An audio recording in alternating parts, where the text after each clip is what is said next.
Maher sebelah saya, ya kan, meninggal. Kan saya dititip Habib Rizik. Waktu Habib Rizik masuk, hari Kamis dia panggil saya, ngobrol. Besoknya Jumat saya terobos, saya sholat sama dia. Pas Jumatan tuh dia bilang, Saganda, kamu harus, saya minta tolong kamu jaga Ustadz Maher. Nah, saya gagal menjaganya sehingga meninggal Ustadz Maher ini.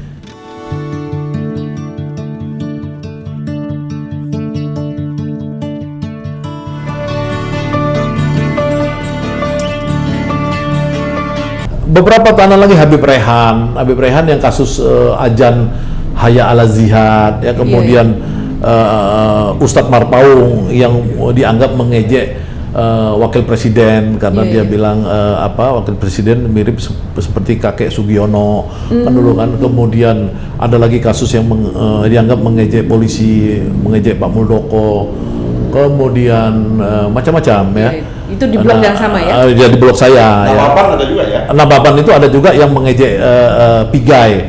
Hate speech bilang Natalius Pigai itu sebagai gorila itu ya. Itu kan kemudian dia ditangkap juga di situ. Secara umum kan itu tahanan ini kan kriminal gitu loh. Jadi saya anggap gini, saya harus mensucikan hati saya, menjaga hati saya. Saya belajar tentang Al-Ghazali, ya kan, bagaimana hati itu harus dipelihara supaya tetap dekat sama Tuhan. Kalau kita misalkan keluar ketemu orang-orang itu, takut saya kan jadi kotor nih hati saya kan gitu kan. Itulah jadi saya kenapa saya sebenarnya hampir 10 bulan tuh cuma di kamar aja saya. Kita tidak pernah membersihkan hati itu ya, Bang? Iya, maksudnya sehingga kalau hatinya bersih, jadi pemikirannya jadi lebih jernih gitu. Ya, satu pemikir, tapi hati sama pemikiran buat saya agak beda ya. Kalau hati itu saya menemukannya itu ya tadi soal kepasrahan, ketabahan, kemudian syukur, ya kan? Syukur gimana kok syukur dari penjara?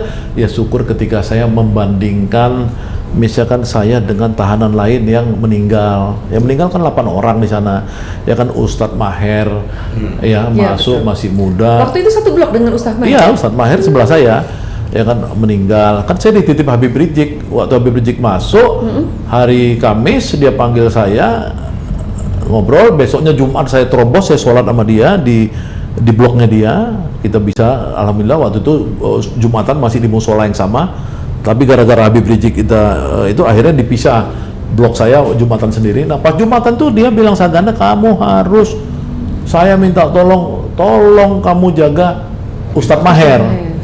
Nah saya gagal menjaganya sehingga meninggal Ustadz Maher ini.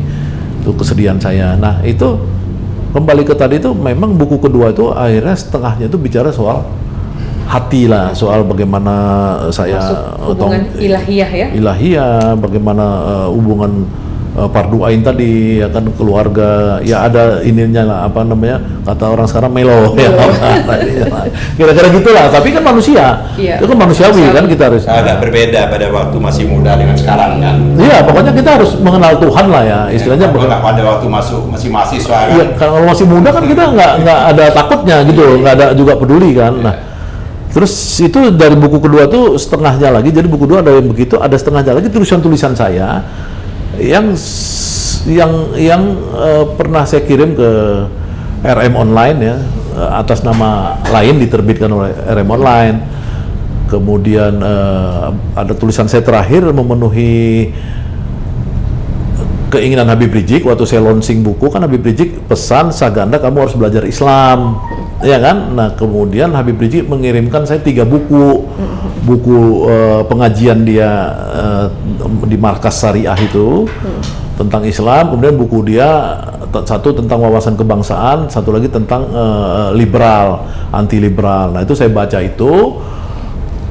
Terus saya punya kesempatan berbulan-bulan membaca pemikir-pemikir besar, Al-Ghazali, ya kan, gampang di-download ininya kan. Sekarang karya Ihya Ulumuddinnya ya saya baca lagi, kemudian Ibnu Rus, Ibnu Sina, yang kaum filosof lah, kaum filosof sama kaum kalam nih kan. Kemudian tokoh-tokoh seperti Said Qutb ya. Mungkin cara saya agak beda dengan orang, karena saya baca Said Qutb itu kan dari disertasi orang. Kalau orang membaca teks aslinya. Iya, karena nggak punya waktu kan kita kan. Iya, kalau kita baca karya-karyanya, karya Aristoteles saja kan sampai mampus kita baru selesai kan. Yang namanya Ibnu Rus kalau nggak salah saya 13 tahun dia membaca karyanya si Aristoteles. Ya kan, kalau saya disuruh 13 tahun nggak bisa kan. Makanya kita pakai cara cepat itu. Ya, disertasi ya. Nah itu yang kemudian jadi buku kedua saya. Jadi buku. Insya Allah lah ini. Insya Allah. Ya kalau AY Channel kasih sponsor juga, ini ya udah kasih sih ya, sedikit. belum Itu bisa launching ya. di launching. Buku keduanya belum lanjut. Tadi masih. kan abang ada cerita tentang di dalam sel dalam tahanan ya. Artinya paling banyak berapa orang sih bang dalam satu sel itu ya? Jadi sel ini gini, kalau yang sel isolasi setiap orang baru masuk isolasi bisa 20 orang. Oh 20 orang. Nah sel itu leganya 4 orang. Terus bisa nggak dalam terjadi, misalnya tadi kan 20 orang paling banyak. Terus misalnya ada orang yang tidak kita sukai gitu kan di dalam itu.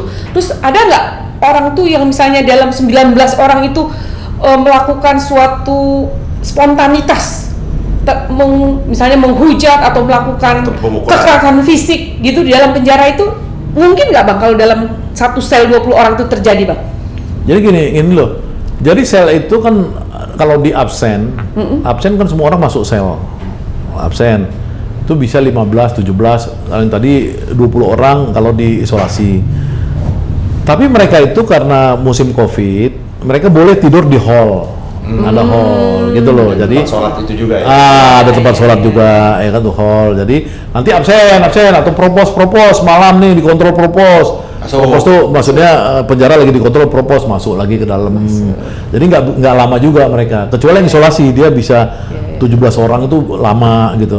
Itu yang diisolasi itu apa? Ya orang baru. Berapa lama itu kalau diisolasi biasanya? Ya bisa sebulan, bisa 2 lama minggu. juga ya, Bang? Iya lama juga. Iya.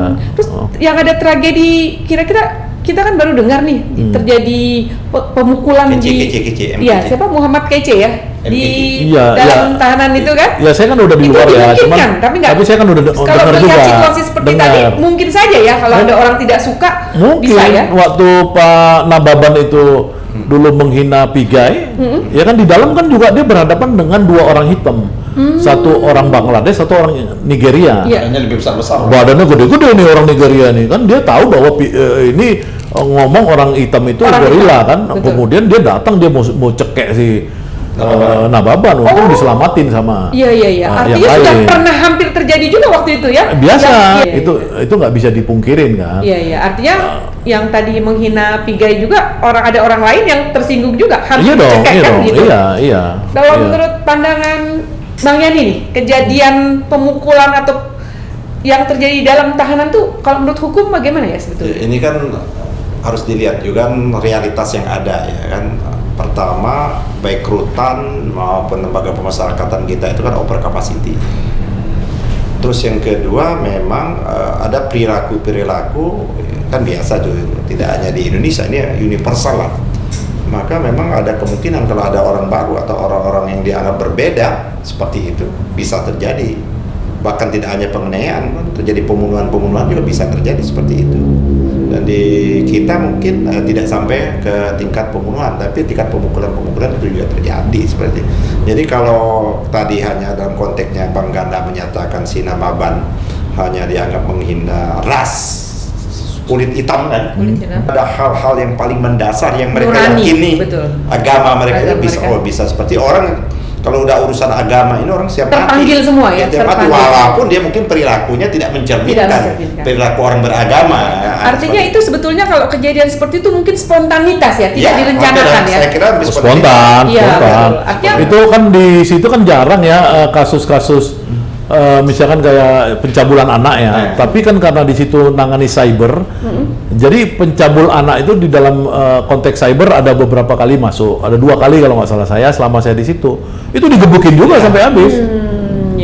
Dianggap walaupun mereka itu ada perilaku kriminal, tapi mereka yang tadi pencabulan dari saya dianggap lebih jahat. Ya, pokoknya itu inilah menjijikan lah gitu. Menjijikan ya. Termasuk itu kan pencabulan, pemerkosaan, mungkin seperti itu. Iya.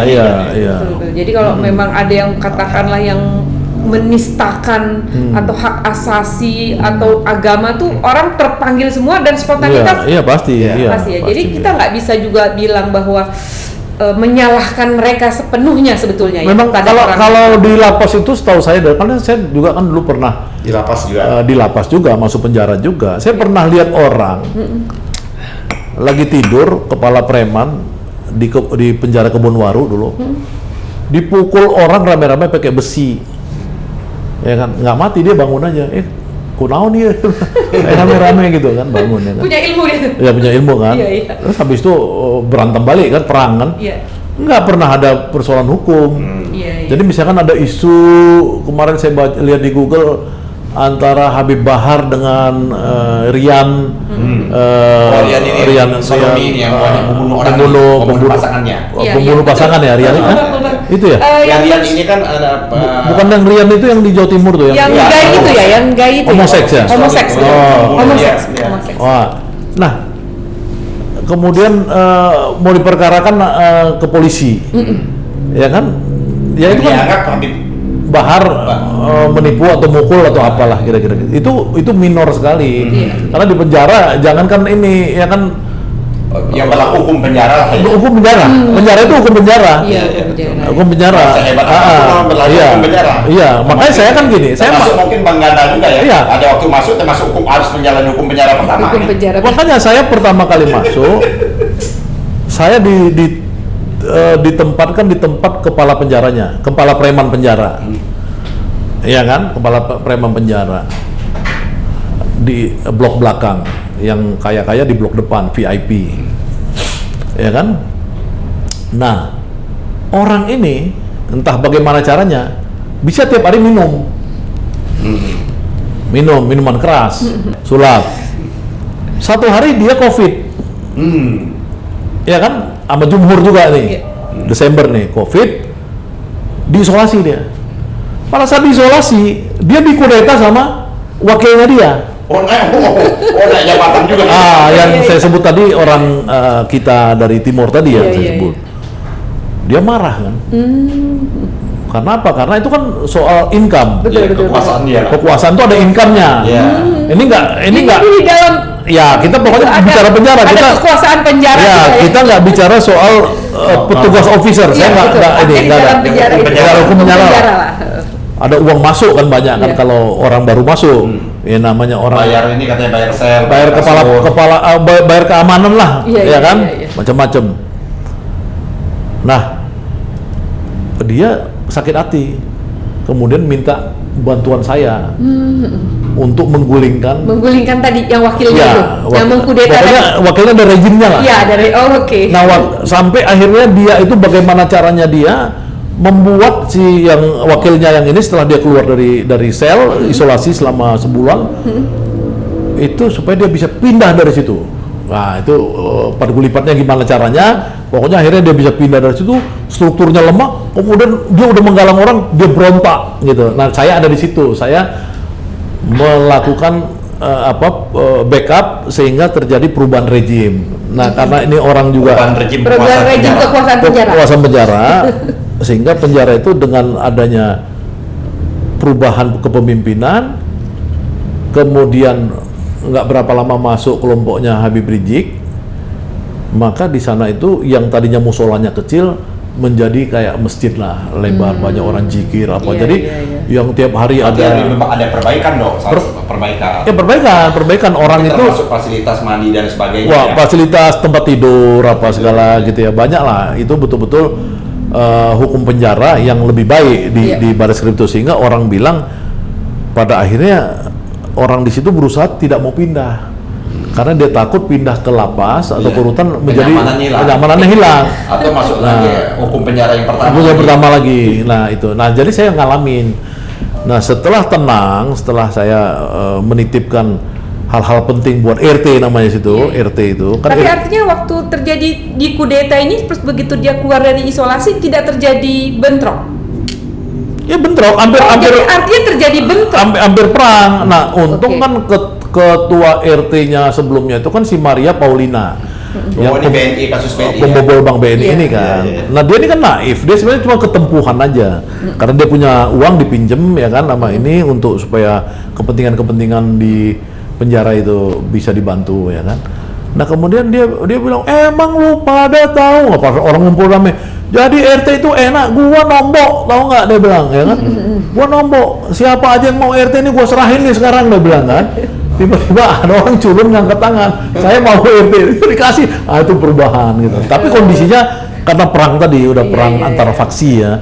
Jadi maksud saya itu apa kita kembali ke tadi itu ada kekerasan-kekerasan itu biasa Kekerasan aja. biasa ya. Biasa aja, Dan makanya tidak hanya di Indonesia. Iya, tidak di hanya. iya, sama. makanya saya gini, Iya. saya dengan masuk penjara itu, saya bilang sama orang, gua ini orang mau cari selamat sendiri, jangan ganggu gua nggak mau ganggu lu, gua hanya ingin kasur gua itu milik gua, Iya. dan gua nggak akan Ganggu kasur lu. ganggu kasur lu, nggak akan ganggu ini lo, sedikit pun nggak, gua pokoknya lu ganggu gua berantem. Nah, Jadi itulah harus saya. self defense sendiri ya. Iya, jadi kita tuh nggak boleh. Jadi masa gini, ada orang cerita, misalkan cerita kejahatan di dalamnya, bukan kejahatan ini ya, kejahatan gimana caranya memeras orang.